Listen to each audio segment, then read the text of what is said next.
और इस वीडियो में फिर से हम अपने पाइसपार्क सीरीज को कंटिन्यू करेंगे। और लास्ट वीडियो में हम अपने पाइसपार्क सीरीज के कंटिन्यूएशन में विंडो फ्रेम स्पेसिफिकेशंस के बारे में बात कर रहे थे। और विंडो फ्रेम स्पेसिफिकेशंस में हमने बात किया था रोज बिटवीन। अब आज के वीडियो में हम बात करेंगे अपने एक नए विंडो फ्रेम स्पेसिफिकेशन के बारे में, जिसको हम कहते हैं रेंज बिटवीन। ये था रोज बिटवीन और ये है रेंज बिटवीन। इन दोनों में डिफरेंस क्या है? Just 1 minute.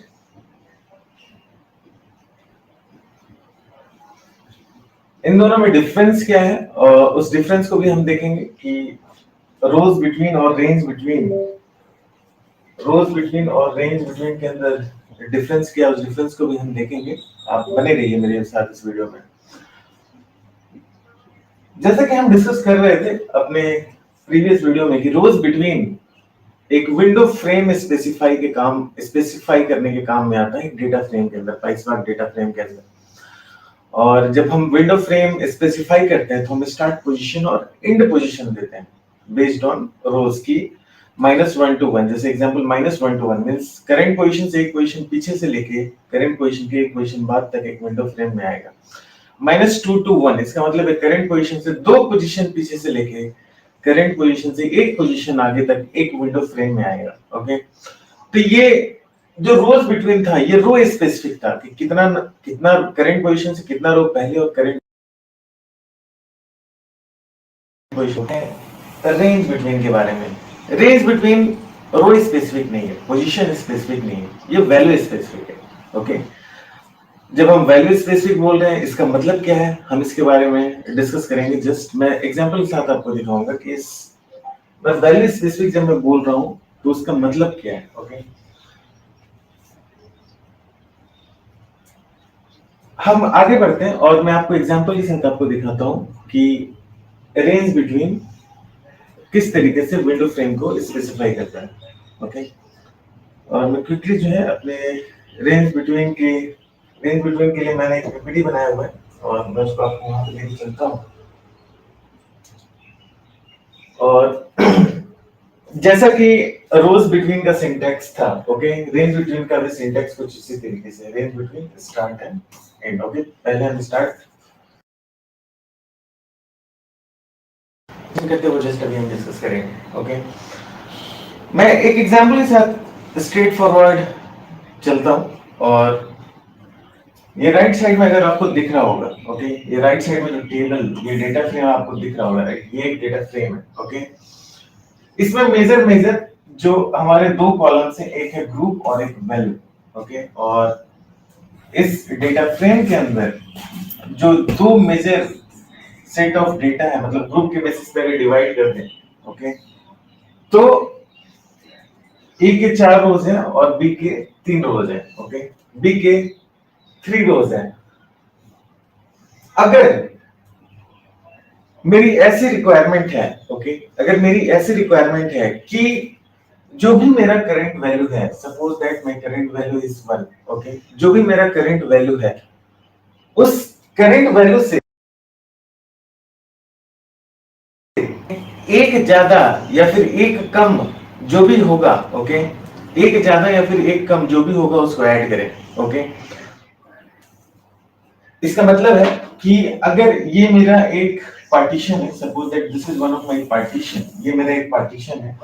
अब मेरी अगर ऐसी कोई रिक्वायरमेंट है कि जैसे करंट वैल्यू जो भी है, राइट, करंट वैल्यू इसका जो भी करंट वैल्यू है उसमें से एक ज्यादा या फिर एक कम जो भी है इस पार्टीशन के अंदर उसको ऐड करें। ओके, उसको ऐड करना है मुझे।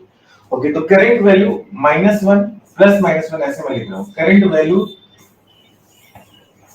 प्लस -1, इसका मतलब है जो भी करंट वैल्यू है मेरी, करंट रो की जो है मेरी वैल्यू है, उस वैल्यू के अंदर या तो +1 हो या फिर -1 हो। ओके, ये दोनों रेंज के जो वैल्यूज हैं उनको सम करना है मुझे। ओके, सपोज दैट ये मेरी रिक्वायरमेंट है। कहने का मतलब, एग्जांपल मैं आपको दिखा रहा हूं, अगर आप इसको नोटिस करेंगे, ये सपोज दैट मेरा इनपुट है। ओके, ये मेरा इनपुट है और ये है मेरा आउटपुट, ये नीचे वाला टेबल मेरा आउटपुट है। और अगर मुझे कुछ इस टाइप का आउटपुट चाहिए, इस टाइप का आउटपुट मतलब आप देखिए यहाँ पे 1 करंट वैल्यू प्लस माइनस 1 मैंने लिखा है, तो इसका मतलब 1 प्लस 1 अगर हम करेंगे, ये तो करंट वैल्यू है 1, 1 प्लस 1 करेंगे तो 2 होगा, और 1 माइनस 1 करेंगे तो 0 होगा, मतलब कुछ नहीं, जीरो जीरो इस पूरे के पूरे पार्टीशन में एग्जिस्ट नहीं करता है। ओके, तो अगर हम इन दोनों को ऐड कर दें तो मेरा आ जाएगा 1 plus 2 is equal to 3। Okay 3, तो ये देखिए यहाँ पे जो वैल्यू आ रही है, जो फर्स्ट 1 के अगेंस्ट जो वैल्यू है वो है 3। ओके, अगर हम नेक्स्ट वैल्यू में शिफ्ट करते हैं, ये मेरा नेक्स्ट वैल्यू है 2। ओके, 2 के साथ जब हम प्लस माइनस 1 करेंगे तो ये होगा 1,3, राइट, 1,3। तो हम देखते हैं यहाँ पे ये मेरा 2 है, ये मेरा करंट पोजीशन है, और 1 एंड 3, 2 प्लस माइनस 1 करेंगे तो 1 एंड 3 आ रहा है। इसका मतलब है कि 1 यहाँ पे एग्जिस्ट कर रहा है और 3 यहाँ पे एग्जिस्ट कर रहा है, तो इसका मतलब 2 प्लस 1 3 एंड 3 प्लस 3 6। तो यहाँ पे जो आउटपुट आएगा, ये 2 के अगेंस्ट जो मेरा आउटपुट आएगा वो आउटपुट आएगा 6। अगर आपको यहाँ पे दिख रहा होगा, जो 2 का आउटपुट है वो आउटपुट है 6। ओके, उसी तरीके से हम एक स्टेप आगे बढ़ते हैं और नेक्स्ट रो की जो वैल्यू है उसको देखते हैं। और अगर आप देख रहे होगे यहाँ पे, तो इस एक के अगेंस्ट जो वैल्यू है वो है 3, और 3 के साथ जब हम प्लस माइनस 1 करेंगे, ओके, तो ये होगा 2,4।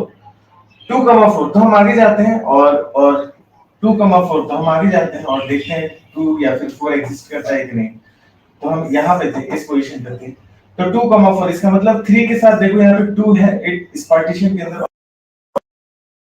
और 2 plus 3 plus 4, 2 plus 3 plus 4, 2 plus 3 plus 4, okay, that is 9। ये देखिए 3 के अगेंस्ट जो वैल्यू आ रही है वो है 9। आई होप कि आपको समझ में आ रहा होगा, और सेम कॉन्सेप्ट इस लास्ट वाली ए में भी लगा है। अब यहाँ पे पार्टीशन चेंज हुआ, ओके, यहाँ पे पार्टीशन चेंज हो चुका है। ओके, यहाँ पार्टीशन चेंज हो रहा है, और पार्टीशन चेंज हो रहा है यहाँ पे, तो अगर हम अब इस पार्टीशन की बात करें, राइट, इस पार्टीशन की बात करें, और इस पार्टीशन की हम बात करें, तो जो इस यहाँ पे जो वैल्यू है वो है 1, तो 1 प्लस माइनस अगर हम 1 करेंगे तो इसका वैल्यू आएगा या फिर 0 या फिर 2। ओके, तो ध्यान दीजिएगा मेरे दोस्तों, यहाँ पे देखिए 1 है और 0 का एग्जिस्टेंस है नहीं इस पार्टीशन के अंदर, बट और 2 का भी एग्जिस्टेंस नहीं है इस पार्टीशन के अंदर। ओके, 2 का भी एग्जिस्टेंस नहीं है इस पार्टीशन के अंदर, आप ध्यान से देखिएगा। इसका मतलब है कि जो 1 है उसके अगेंस्ट सिर्फ और सिर्फ 1 आएगा, क्योंकि ना 0 एग्जिस्ट कर रहा है ना 2 एग्जिस्ट कर रहा है इस पूरे के पूरे पार्टीशन के अंदर। ओके, आई होप कि ये कॉन्सेप्ट आपको समझ में आ रहा होगा। नहीं समझ में आया तो फिर से एक दूसरा एग्जांपल दिखाता हूं मैं आपको। इस b के अगेंस्ट जो वैल्यू है वो है 3। ओके, और मैंने क्या बोला, करंट वैल्यू की आपकी plus minus 1, okay, that is 3 है, करंट वैल्यू मेरा 3 है, तो 3 और प्लस माइनस अगर मैं 1 करूं तो इसका जो आउटपुट आता है वो आता है 2 और 4। इसका मतलब इस 3 के साथ जो ऐड होगा वो होगा 2 और 4। इस पार्टीशन के अंदर अगर 2 और 4 का एग्जिस्टेंस होगा तो हम देखते हैं क्या 2 और 4 इस पार्टीशन में एग्जिस्ट कर रहा है, एग्जिस्ट नहीं कर रहा है। इसका मतलब है कि इस रो का भी जो आउटपुट होगा वो आउटपुट होगा 3। ओके, आई होप कि आपको समझ में आ रहा है। और एक बार लास्ट बार फिर से ये एग्जांपल देख लेते हैं हम इस तीसरे रो की वैल्यू को लेके। ओके, ये है b और इसका जो आउटपुट है, सॉरी, इसके जो वैल्यू है वो है 5, और 5 के साथ जब हम प्लस माइनस 1 करेंगे, ओके, तो ये होगा 4 एंड 6। और इस पार्टीशन के अंदर ये जो मेरा पार्टीशन है इसके अंदर 4 और 6 भी एग्जिस्ट नहीं करता है। इसका मतलब है कि b के जो 5 है इसके जो आउटपुट आएगा वो आउटपुट भी 5 ही होगा, उसके साथ कुछ ऐड नहीं होगा। ओके, तो आई होप कि ये कॉन्सेप्ट आपको समझ में आ रहा होगा। और मैंने यहाँ पे करंट वैल्यू प्लस माइनस 1 लिखा है, यहाँ पे आप 2 भी लिख सकते हैं, 3 भी लिख सकते हैं। बेसिकली आइडिया इज, यहाँ पे जो आइडिया है वो आइडिया ये है कि आप यहाँ पे कोई भी वैल्यू, यहाँ पे numeric value, okay, not only numeric, मैं उस पर बात करूंगा अभी, न्यूमेरिक नहीं, मतलब कोई वैल्यू यहाँ पे दे सकते हैं, 1 2 1 या फिर 1 या फिर 2 या फिर 3 या फिर 4, कोई भी न्यूमेरिक वैल्यू। ओके, तो जो भी करंट पोजीशन पे जो भी वैल्यू होगी उसके साथ ये न्यूमेरिक वैल्यू ऐड और सब्ट्रैक्ट होगा, और उसके हिसाब से विंडो फ्रेम को डिफाइन करेगा। ओके, उसके हिसाब से ये विंडो फ्रेम को डिफाइन करेगा। तो ध्यान दीजिए, लास्ट जो हम लोगों ने रोज बिटवीन डिस्कस किया था, ओके, उसके अंदर पोजीशन के बेसिस पे हम विंडो फ्रेम को स्पेसिफाई कर रहे थे, और इस केस में हम वैल्यू के बेसिस पे विंडो फ्रेम को स्पेसिफाई कर रहे हैं, राइट। उस केस में हम करंट हम पोजीशन के बेसिस पे विंडो फ्रेम को स्पेसिफाई कर रहे थे, जैसे यहाँ पे हम करंट पोजीशन के बेसिस पे, इसका मतलब है, कहने का मतलब है कि ओके, मैं आपको उस डेटा फ्रेम में ही ले जाकर दिखाता हूँ, ज्यादा अच्छा होगा। ओके, जैसे कि ये मेरा रोज बिटवीन का केस था, एग्जांपल था जो मैंने डिस्कस किया था। ओके, अगर आप देखोगे तो मैंने यहाँ पे हमने अपने कोड में लिखा था rows between -1 to 1। Okay, rows between -1 to 1, इसका मतलब था कि जो करंट पोजीशन है, जैसे जैसे अगर हम इस पार्टीशन की बात करें, ओके, इसमें जो मेरा करंट पोजीशन है वो पोजीशन है, सपोज दैट ये वाला, ओके, A2 वाला, ये मेरा करंट पोजीशन है, ये मेरा करंट पोजीशन है। और -1 to 1 मतलब है कि ये जो करंट पोजीशन, इससे एक पोजीशन पीछे और एक पोजीशन बाद, ओके, जो भी वैल्यूज है उसका समेशन हो जाएगा, राइट। यहाँ मैं सम विंडो फंक्शन को यूज कर रहा हूँ। ओके, सम फंक्शन को मैं यूज कर रहा हूँ, तो ये समेशन जब होगा 1 + 2 + 3 तो आउटपुट मेरा हो जाएगा 6। उसी तरीके से जब मेरा करंट पोजीशन जो है वो करंट पोजीशन होगा 3, तो जब हम -1 करेंगे और +1 करेंगे तो होगा 2 + 3 + 4, दैट इज 9। ओके, यहाँ पोजीशन के बेसिस पे एक विंडो का फ्रेम जो है वो डिफाइन हो रहा है। ओके, करंट पोजीशन से एक पोजीशन पीछे और एक पोजीशन बाद, ये एक मेरा क्या बन गया, विंडो फ्रेम बन रहा है। ओके, बट इस केस में रेंज बिटवीन के केस में, ओके, रेंज बिटवीन के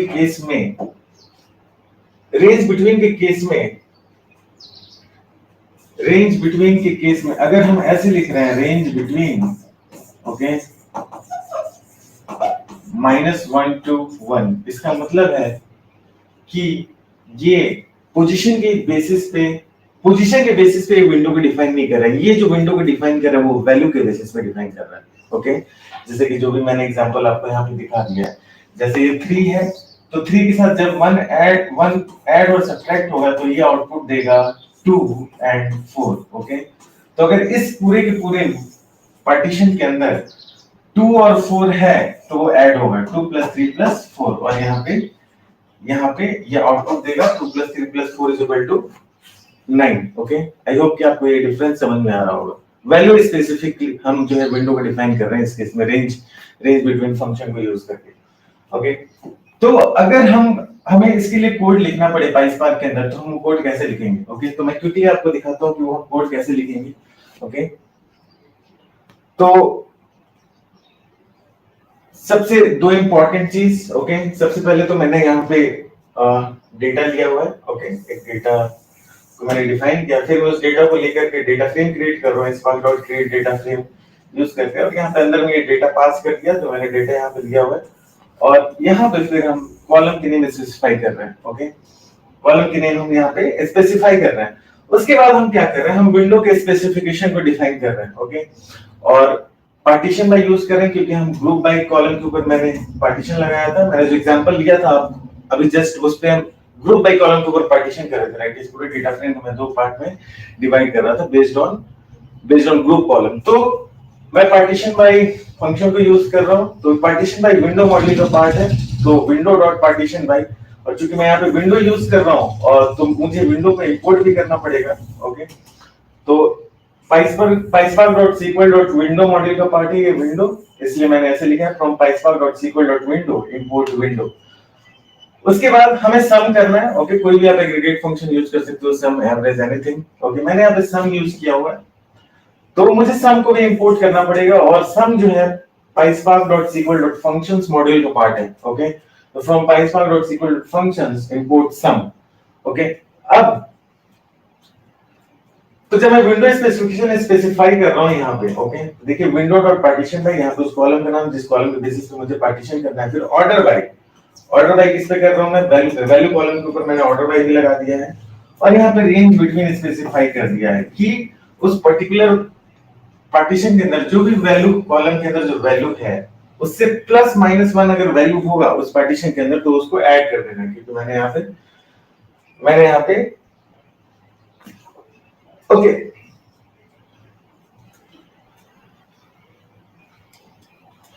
ओके, तो मतलब वैल्यू कॉलम के ऊपर मैंने जो है क्या किया, ऑर्डर बाय कर दिया है।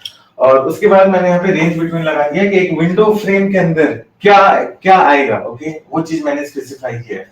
उसके बाद मैं एक कोड लिख रहा हूँ div dot with column range sum. इसका मतलब है कि एक नया कॉलम बनाएगा जिसका नाम होगा रेंज सम। ये थर्ड कॉलम जो बना है, ओके, ये तीसरा नया कॉलम है। और इसके अंदर वैल्यू क्या होगी, इसके अंदर वैल्यू ये होगी, सम होगा वैल्यू कॉलम के ऊपर ओवर विंडो स्पेसिफिकेशन, जो भी मैंने विंडो स्पेसिफिकेशन डिफाइन किया है, ओके, उसके ऊपर ये एग्रीगेशन लगेगा सम। ओके, उसके ऊपर ये एग्रीगेशन जो है सम, जो मैंने यहाँ पे डिफाइन किया हुआ है, ये एग्रीगेशन लगेगा। ओके, और डॉट सम मतलब आपका डेटा फ्रेम का डेटा दिखेगा। तो ये जो है फाइनल आउटपुट आपको मिल रहा है। ओके, आई होप कि you are getting this point what I am trying to say. तो इसका एक जेनरिक जो है हमने सिंटैक्स यहाँ पे लिया हुआ है। ओके, अगर मैं एक जेनरिक सिंटैक्स की बात करूं, ओके, अगर मैं एक जेनरिक सिंटैक्स की बात करूं तो PySpark.sql विंडो इंपोर्ट विंडो, और विंडो स्पेसिफिकेशन कैसे डिफाइन करते हैं, window dot partition group column, किस कॉलम पे मुझे ग्रुप करना है, और उसके बाद ऑर्डर बाय किस कॉलम पे मुझे ऑर्डर करना है। और यहाँ पे हम स्पेसिफाई करते हैं रेंज बिटवीन। ओके, यहाँ पे हम स्पेसिफाई करते हैं रेंज बिटवीन, कि मेरा विंडो फ्रेम जो हम स्पेसिफाई करेंगे उसका उसका रेंज क्या होगा। ये सिमिलर टू रो बिटवीन है, इट्स जस्ट यहाँ पे रो बिटवीन के बदले हम यूज कर रहे हैं रेंज बिटवीन। ओके, तो सिंटैक्स जो है पूरा पूरा सिमिलर है, सिर्फ इस एक लाइन के। ओके, सिर्फ इस एक लाइन के बदले आई मीन रो बिटवीन लगाते हैं। रो बिटवीन के केस में तो सिंटैक्स जो है ऑलमोस्ट 99% सिमिलर है। ओके, कुछ इंपॉर्टेंट पॉइंट्स मैंने यहाँ पे मेंशन कर रखा है। Okay, start and end point define range of values related to current rows, okay, order by column value, मतलब वही कि start और end point current value के रेफरेंस में डिफाइन होता है। करंट वैल्यू अगर 5 है और मैंने रेंज बिटवीन प्लस माइनस 2 लिखा है, तो जो उस विंडो के अंदर जो वैल्यूज आएंगी, तो 5 plus minus 2 that is 3 and 7।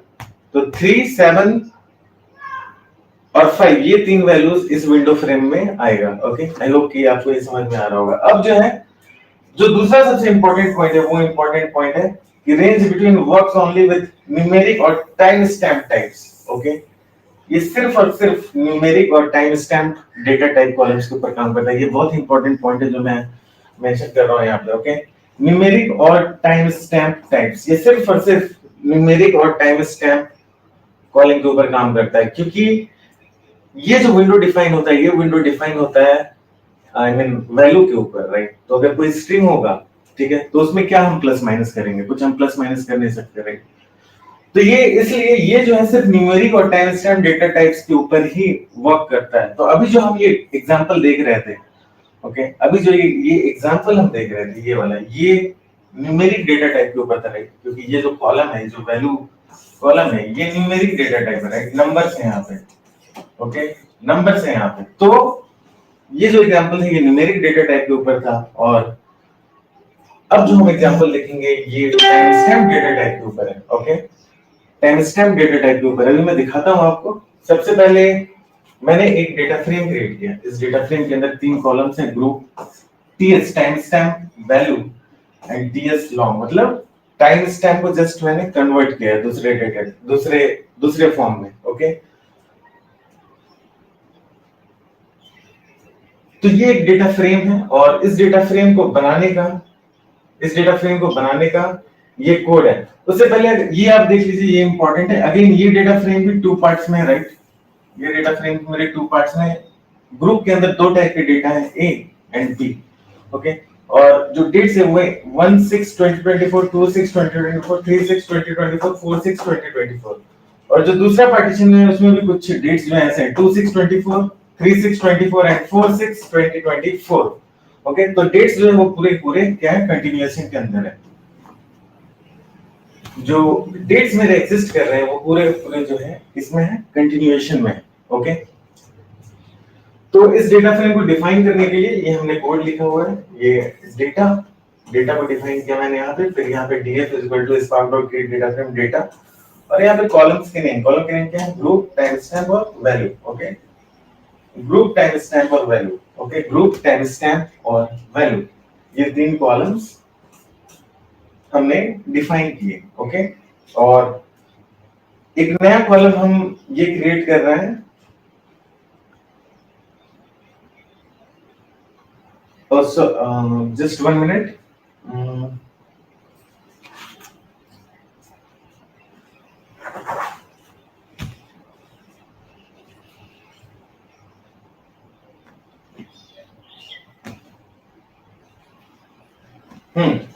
तो यहाँ पे हमने एक कोड लिखा हुआ है, कुछ सेट ऑफ कोड्स हमने यहाँ पे मेंशन किए हुए हैं, ओके। Just 1 minute. ये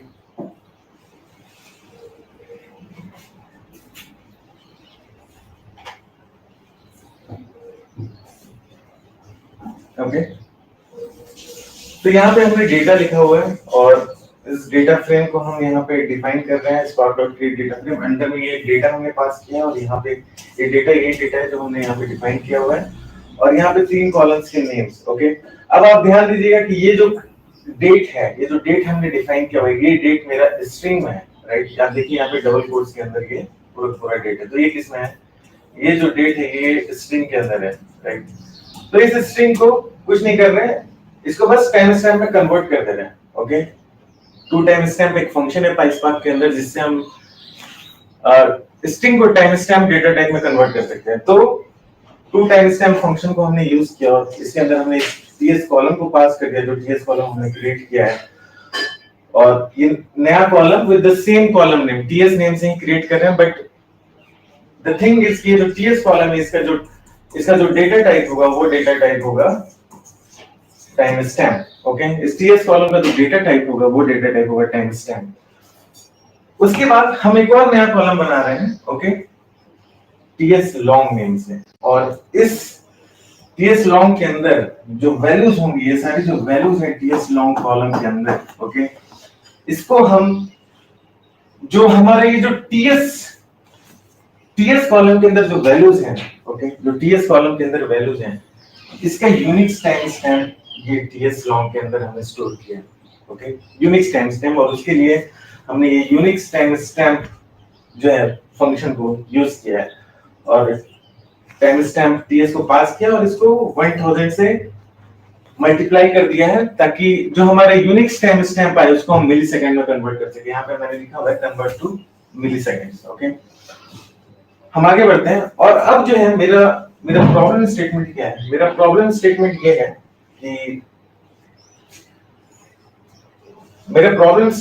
है कि मुझे जो है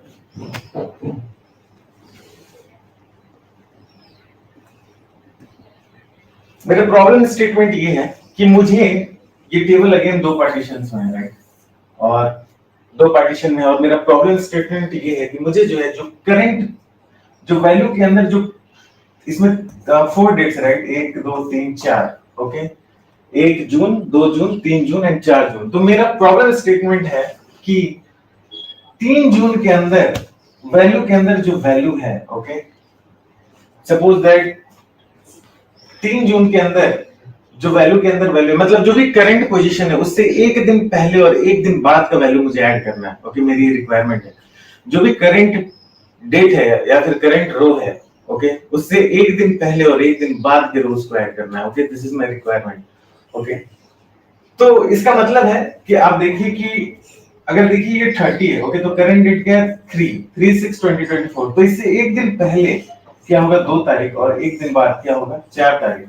तो इन दोनों के अगेंस्ट जो वैल्यूज है, दैट इज 20, 30 एंड 40, उसको ऐड करना है। तो देखिए आउटपुट क्या आएगा? 20, 30, 40, दैट इज 90, ओके, 90 आ रहा है, राइट। तो इसका मतलब इस केस में जो हम रेंज बिटवीन लगाएंगे वो इस टाइम स्टैम्प कॉलम के ऊपर लगाएंगे, राइट। आई होप कि आपको ये समझ में आ रहा होगा। मैंने क्या बोला कि रेंज बिटवीन सिर्फ 2 टाइप के डेटा टाइप्स के ऊपर लगते हैं, वैल्यू और एक टाइम स्टैम्प। पिछले केस में, जो पिछला केस मैंने दिखाया था रेंज बिटवीन का, उसमें हम वैल्यू डेटा टाइप के ऊपर मैंने वो एग्जांपल दिखाया था। अभी मैं जो एग्जांपल आपको दिखा रहा हूँ वो एग्जांपल दिखा रहा हूँ टाइम स्टैम्प टाइप के ऊपर। अभी आप देखिए, आपको एक क्लियर कट समझ में आएगा, ओके। अब देखिए सपोज दैट ये 4 तारीख है, राइट, 4 तारीख है, और 4 तारीख है, और मेरी ये रिक्वायरमेंट है कि मुझे 4 तारीख से एक दिन पहले और एक दिन बाद का समेशन का आउटपुट चाहिए। ओके, 4 तारीख से एक दिन पहले क्या था, 3 तारीख, और एक दिन बाद क्या है, 5 तारीख। तो 5 तारीख है ही नहीं, तो वो क्या होगा, वो जीरो खत्म हो जाएगा, राइट। तो 3 तारीख है, तो यहाँ पे होगा 40 प्लस 30, और 40 प्लस 30 जब हम करेंगे तो मेरा जो आउटपुट आएगा वो आउटपुट आएगा 70। ओके, ये देखिए 70 आ रहा है। उसी तरीके से दूसरे पार्टीशन के अंदर भी कुछ इसी तरीके से हुआ, इसी तरह का केस है। और अगर आप कोड को देखें तो यहाँ पे 1 डे मिली सेकेंड्स, एक दिन में कितने मिली सेकेंड्स होते हैं उसको मैंने यहाँ पे डिफाइन कर दिया है। और अगेन अब मैं यहाँ पे विंडो स्पेसिफिकेशन डिफाइन करने जा रहा हूँ, और विंडो स्पेसिफिकेशन डिफाइन करने जा रहा हूँ। अगेन सेम मेथोडोलॉजी, विंडो को यूज करूंगा, मुझे पार्टीशन वाई लगाना है ग्रुप बाय पे, और विंडो कुछ भी यूज कर रहा हूँ तो मैं इसको इंपोर्ट करूंगा यहाँ पे, और ग्रुप बाय पार्टीशन लगने के बाद टाइम स्टैम्प जो कॉलम है उसको ऑर्डर बाय लगाऊंगा, राइट। ये टाइम स्टैम्प मेरा कॉलम है। ओके, टाइम स्टैम्प कॉलम को मैंने यहाँ पे नहीं लिया हुआ है, जो मेरा टाइम स्टैम्प कॉलम है यहाँ पे टीएस लॉन्ग, इस कॉलम के ऊपर मैंने ऑर्डर बाय लगा दिया है। ओके, इस कॉलम के ऊपर मैंने यहाँ पे ऑर्डर बाय लगाया है। अगर आप देखोगे टीएस कॉलम के ऊपर ऑर्डर बाय लगा हुआ है, जो प्रीवियस डेटा फ्रेम में दिख रहा था। और रेंज बिटवीन के अंदर मैंने टाइम स्पेसिफाई किया हुआ -1 डे मिली सेकेंड्स, एंड फिर मैंने लिखा है 1 डे मिली सेकेंड्स। इसका मतलब है कि ये जो वैल्यू है यहाँ पे, ये वैल्यू यहाँ पे आएगी, इसकी नेगेटिव वैल्यू यहाँ पे आएगी और पॉजिटिव वैल्यू यहाँ पे आएगी। कहने का मतलब है 1 डे में टोटल मिली सेकेंड्स कितने होते हैं, 864510। ओके, कहने का मतलब है जो आज का डेट होगा, सपोज दैट जो भी टुडे का डेट होगा, इससे एक दिन पहले अगर मुझे जाना है, ओके, -1 डे, ओके, तो मुझे लिखना पड़ेगा -864510, और एक दिन अगर मुझे आगे बढ़ना है तो मुझे लिखना पड़ेगा +1 डे। ओके, +1 डे, तो इसका मतलब -1 day milliseconds and 2 +1 day milliseconds. इससे क्या होगा, एक विंडो का फ्रेम स्पेसिफाई हो जाएगा। और फिर वही कोड मैंने लिखा df.with कॉलम रेंज सम, ये जो नया कॉलम जो क्रिएट हो रहा है ये कॉलम है रेंज सम, और इसको सम करना है ओवर विंडो स्पेसिफिकेशन। ओवर क्या, विंडो स्पेसिफिकेशन, ये विंडो स्पेसिफिकेशन मेरा डिफाइन हुआ है। और dot select group time stamp value and range some dot show, ये 4 कॉलम्स को बस मैंने सिलेक्ट किया हुआ है, और सिलेक्ट करके यहाँ पे इस डेटा फ्रेम को दिखाया हुआ है, जो आउटपुट निकला हुआ है। ओके, तो आई होप कि आपको ये समझ में आ रहा होगा। एक और एग्जांपल ले लेते हैं, ये बी पार्टीशन का। सपोज दैट मेरा 3 तारीख है, और मैंने यहाँ पे क्या लिखा है, -1 day milliseconds and 1 day milliseconds. तो इसका मतलब है एक दिन पहले और एक दिन बाद के वैल्यूज का ये सम करेगा। तो एक दिन पहले क्या था, 2 तारीख, एक दिन बाद क्या था, 4 तारीख। तो जो करंट वैल्यू है वो 30, तो 30 से जब 20 ऐड होगा तो 50, और 50 के साथ जब 40 ऐड होगा तो हो जाएगा ये 90। तो ये आ रहा है आउटपुट में, मेरा आउटपुट में जो मेरा आ रहा है वो आ रहा है 90। ओके,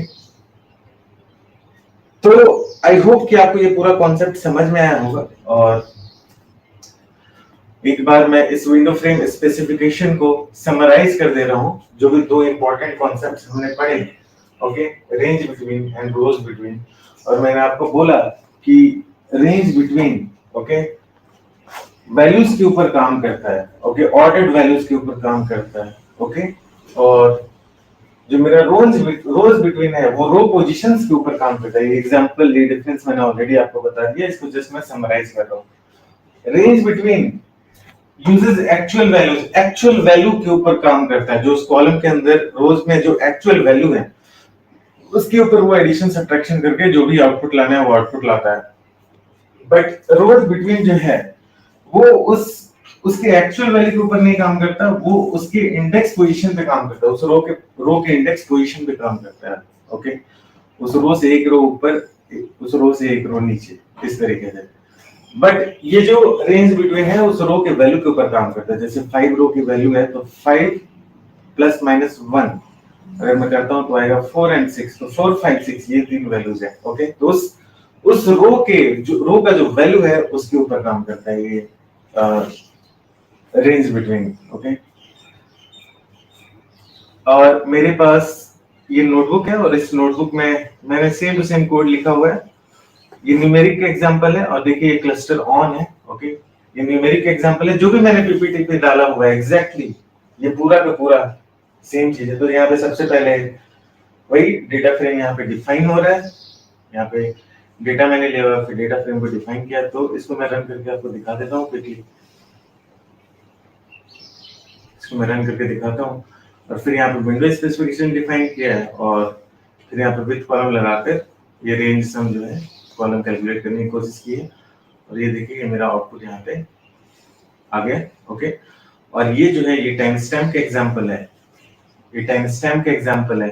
और इसमें भी सबसे पहले इस डेटा को डिफाइन किया, ये पूरा पूरा डेटा डिफाइन हुआ, और उसके बाद डेटा डिफाइन होने के बाद ये जो है डेटा फ्रेम क्रिएट कर रहा हूँ मैं, और क्रिएट करने के बाद शो कर रहा हूँ, और फाइनल आउटपुट जनरेट कर रहा हूँ। ये देखो आप, ये फाइनल आउटपुट जो है मेरा,